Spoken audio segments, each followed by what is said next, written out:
The boy suddenly realized that his father was nearing the end of his life. This dawned on him as they visited their fifth potential adoptive family. Sitting at the table, the boy glanced at a rabbit toy, then turned to his father with hopeful eyes. The man of the house immediately understood, handing the rabbit to the boy. However, as the father and son prepared to leave, the woman gave her husband a subtle look, prompting him to take the toy back. The father's heart sank. If they couldn't even part with a simple toy, how could they provide a good life for his son?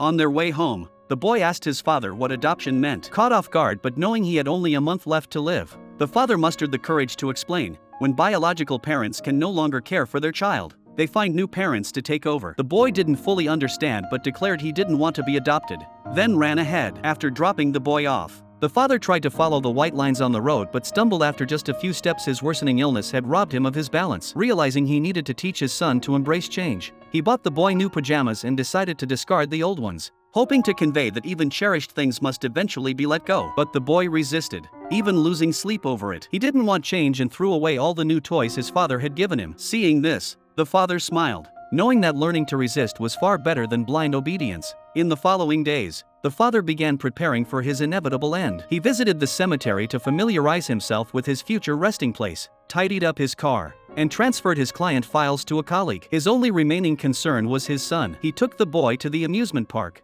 riding bumper cars, eating cotton candy, and swinging on the swings, doing all the things they'd never had time for before. Unaware this would be their last trip together, the boy enjoyed every moment. Back home, the father secretly prepared a gift, 15 letters, one for each of his son's birthdays to come. Each letter contained photos of them together, the only picture of the boy's mother, the father's work hat, and the window cleaning tool he'd used for years. It was a dying father's final act of love. The next day, as if sensing something, the boy woke with a heavy heart.